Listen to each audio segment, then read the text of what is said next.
I wanted to introduce you all to my new friends, Mark and Lynetta. They have been doing some wonderful things. I came across Lynetta's Facebook page online and saw some work that she was doing that I had related to and a little bit of, and I was just like so intrigued. So I wanted them to share some of the things that they're doing with you all. And so let's get right into it. If you guys want to first talk about like your history and growing up or however you were in the organization as Jehovah's Witnesses. So I was raised a Jehovah's Witness since I was 5 years old. And my parents started studying. My mom was at home and somebody came to the door and she started doing Bible study. And I remember going with her, and the sister, she would call her sister, would serve cinnamon toast to me. And chocolate milk. So I was really excited to go. So, and then, you know, as I grew up in this organization, I just, you know, never was able to partake of, you know, saluting the flag or any birthdays or, you know, none of the holidays. My mom would take me out of school the day before a holiday because if they had a celebration at all, I couldn't be a part of it. You know, so yeah, I was told that I could only associate with the kids from the Kingdom Hall, not anybody from school. So there were no after school activities. I couldn't do any of the like any of the sports, you know, like volleyball or anything like that, because anything that was competitive was not allowed. So I felt very separate and very different and kind of odd, you know, and I was a really introvert, you know, and I thought I was shy, but later on in, you know, my life, I found out I was suppressed, not shy, you know. So, I was wanting to go with friends and party and, you know, drink and, you know, do whatever they're doing, you know, and so I would sneak out and I would run away for the night, and sometimes I got caught and sometimes I didn't, and, you know, I would get grounded and even pulled out of school. And for a time, Mom's like, you're not going to school. Only place you can go is the Kingdom Hall, or if you want to go out in service. So I started going out in service with an older sister who would pick me up, and at least I got out of the house that way. And I tried to really make it work, and I tried to be, you know, the example, a good example. And I even auxiliary pioneered for a couple of years and then decided to get back. And as long as I lived under my mother's roof, there was only that way. You know, I used to say it's Maryland's way or the highway, you know, because there's no other option, you know, so I had to. And what about you, Mark? Were you not raised as Jehovah's Witness? No. So I'm Jewish, or was raised Jewish. Didn't hardly knew actually until about 11 years old when we moved and we suddenly joined a synagogue, and then I was in a crash course for bar mitzvah, which is at 13, and I wasn't really into it until the middle of high school. And then I had a teacher who was really an awesome man, and I got interested. He showed me a view of it that was really actually beautiful. Like we would go to his house for Sabbath dinners, and we would do singing and conversation. And at that point in my life, my house was a nightmare. Like there was always fighting and sometimes getting hit at dinner time. So that actually got me interested because I thought that was part of Judaism. So I started on my own, really. It wasn't my family like Lynetta that brought her in. I kind of brought me in. And I was, you know, interested in studying a little bit on my own, and in college a little bit more. And then afterwards, and I had questions I wanted to get answered, kind of like Lynetta did also. And after college, I decided to study full time. Ended up studying 8 years total between Los Angeles, New York, and Jerusalem, and actually got ordained as a rabbi, but ultimately didn't get the answers that I wanted. Wow. Okay. Yeah. And he was actually a surgeon. And a lot of times after people came out of surgery and they would have what we would now call a near-death experience, and they'd say, wow, I experienced this, this, and this, when you were operating on me or whatever. And they'd share things that, like, they were unconscious in surgery, and they'd come back and share these, quote, spiritual experiences they had, which hinted at different than what we might get from religion. And that just stuck with me. That, I'd say, that really piqued my interest. Like, wow, so what's the bigger world than just the physical world around us, and what's going on, and are there souls, and what's that about, and is there a God having to do with these souls, and what's that God really like, as opposed to what I had studied. So my interest was kind of piqued. And the reason I ended up studying these 8 years, I was like, well, I'm Jewish, nominally, so let's see what Judaism has to say about this. So I studied 8 years. Actually, like Lynetta, I learned all the Hebrew Bible, what you'd call the Old Testament. Actually, I studied it in Hebrew, basically the entire thing. In fact, even to this day, I can chant the whole thing for you. There's literally musical notes that accompany it, and I can translate pretty much every word. So I learned it inside out, looking for my answers, and then all these other Jewish texts I studied. And at the end of 8 years of studies, even though I got ordained as a rabbi, I felt I really hadn't gotten answers to my spiritual questions. I'd gotten like little bits and pieces, this story here, this teaching there, but it was like, a whole picture of how this all works, what this is about, what I'll call it the soul realm now, the other world, and what our creator is, and what we're supposed to do or not do, all these rules. I just got bits and pieces. So, at that point, I was like, well, I honestly can't be in integrity and be a rabbi and represent Judaism, because I didn't feel it had all the answers. But I did like, there's some real beauty in living a religious Jewish life, and some stuff it's not. It's as opposed to a lot of the horrible things I heard from, Lynetta about, Judaism's not as whacked as Jehovah's Witnesses. There is some real beauty, along with a lot of fear stuff, which I didn't like. So I actually ended up living as a religious Jew for like 25, 30 years in Jewish communities. Okay. But the whole time I was kind of searching, still looking for my answers. And eventually I did find those. I did study more this whole literature about near-death experiences, because that I felt was like, that was to me more revelations, if you will, than anything in the Bible.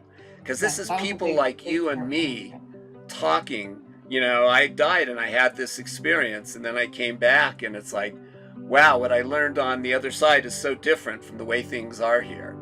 Right, and then to have you notice all of the near-death experiences are all very, very similar, and they don't know each other. Yeah. And that really stood out to me too. Yeah, and in fact, the biggest thing that stood out from all this stuff is that there was no judgment. And we all got, all the Western religions have the judging God somewhere in there.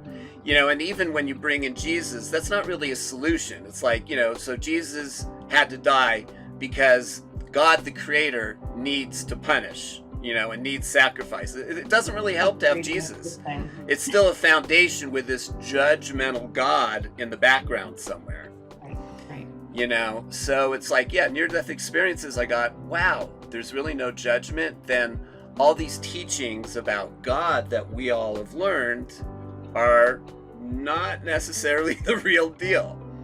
So that's what kind of started me off. Yeah. Okay. So tell me now about how you two met, where you were at in your lives when you met, and then what you guys have done together. We met 9 years ago at a workshop, and it was on sexuality, communication. I was finally just knew that I didn't know anything about love, so I wanted to go to these workshops to learn about background being Lynetta had already had 3 marriages and a bunch of serious longer-term relationships. Yeah, like 7 heartbreaking relationships. They were really just tough. And a previous one had ended about a year before we met, 6 months even. Yeah. And she was just kind of... Yeah, and I went from relationship to relationship because I was scared to death to be alone. I was so terrified of the demons. I couldn't sleep. So I had to have a man in bed with me. So I just went from man to man, but they weren't quality, it was just like whoever showed up, right? And so till Mark came along, and then he is my match, and he has been on this path, this spiritual path, and I also have had a near-death experience, books I was reading, like Anita Marjani, Dying to Be Me, and I was carrying that around. That was my this I believe. I know this is true. No judgment, only love, and that was one of the books I had read too. Yeah. And so we had so much of that in common. We had like 6 modalities that were common: energy work, massage therapists, life coaches. So when I found out he had all of that, he had already done his work.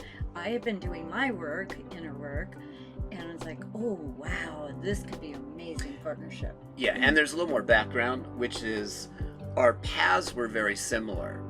We both really got into our religions for 25, 30 years. Even though the religions were different, they're both Western-based religions, so there was a commonality there. Yeah. Plus, our family backgrounds were very similar too. Both raised in LA. Yeah, both grew up in LA. We both had dads who could become violent like that. So we were both in fear of our fathers. Yeah. And our little sexual weirdness, not sexual abuse that we're aware of for either of us, but both parents had sexual weirdness, like things were not normal towards us. And we had both been on our spiritual journeys after leaving our religion. So we had this real commonality of, a challenging childhood and then being on a spiritual journey. And we kind of recognized that in each other when we first met. So tell me about what you guys are doing now together for others. So we love working. There's 3 topics. There's relationships. So couples that want to deepen their intimacy and love with each other, or singles that are wanting to attract a beloved in their life. Trauma, those who are realizing they have a lot of healing work to do around trauma. I wrote a book, Do the Work, about transcending trauma and how to have more love in your life.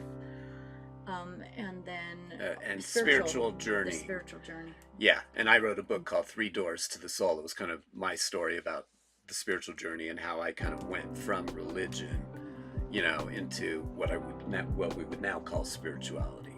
Yeah. That's awesome. So those are kind of our 3 areas we like to share with people. Yeah. That is wonderful. I'm so excited that you guys are doing this. Like I haven't known you for long, but I'm just absolutely love everything that you post, and I'm just excited to share it with more people. I did also order Lynetta's book. Lovely. Work. Yeah. It's kind of weird, but it's amazing. So if you want, the full details of Lynetta's story, she puts everything in there, and not just what she went through, but how she got through it step by step, the exercises, which I am definitely going to use those. I'm excited. So I just super excited that you guys came on here today. Thank you guys for sharing. Yeah, it's awesome. So welcome. And I want to offer that we'll support anybody if they want to just have a first time session, that they will have a breakthrough in some area. Any of those areas. Any of those areas. Yeah. Okay. And then one last question is, oh, awesome. Yeah. What advice would you guys give to others that are going through leaving a place where they suffered religious trauma. The first thing that comes to me is learn to trust your own discernment. That was the first step for me. Start questioning what they're telling you, and let go of that it's the truth, because we heard it over and over. This is the truth, this is the truth, this is the truth. But when it's funny that I got permission from them to question everything. Oh, by the way, I have to add, when I was studying, right, I think after my 8 years, my first wife and I were studying with a rabbi privately, and one of the things he said to us is, question everything. And most rabbis don't say that. So it's really funny that both Lynetta and I had teachers that said that. Yeah. I think it was meant to be. Yeah. For you too. Yeah, absolutely. I would add to answer your question also is know that you're not alone, as you hinted to before. Know that many have walked this path. Yeah. And find the ones who can help guide you, because they're there already. You know, it's like, you know, you two are active on this Facebook group for ex-Jehovah's Witnesses. And, you know, some people are fresh out and they're just full of anger and hurt and not believing and not trusting. And then some people like Lynetta have been out like 20 years now and have had time to integrate this and have a sense on how to lead somebody through it. So it's like, find the people who can help you. Absolutely, I love that. Well, thank you guys. I feel like I could talk to you all day. Yeah. Yes, we could. Hopefully we can maybe we can come back and do a full hour. That would be great. Oh, Yeah. I would love that. That would be great. Yeah. And let me add, if people do want to get like a free 20-minute mini session with us, they can go to the soulmatecoaches.com. And right there's an option for a free 20-minute session. They click, go to the calendar, sign up for a session, and we can talk about whatever issues are there, and then maybe suggest some ways that they can move forward in their life, whatever the issues are they're facing. Awesome. I love that. Thank you so much for sharing, guys. Yeah. So thank you guys for watching. And if you've enjoyed this, then like and subscribe, and feel free to follow Mark and Lynetta. And I hope you will have a wonderful day. Yes, Thank you. Thanks so much for doing this. Thank you.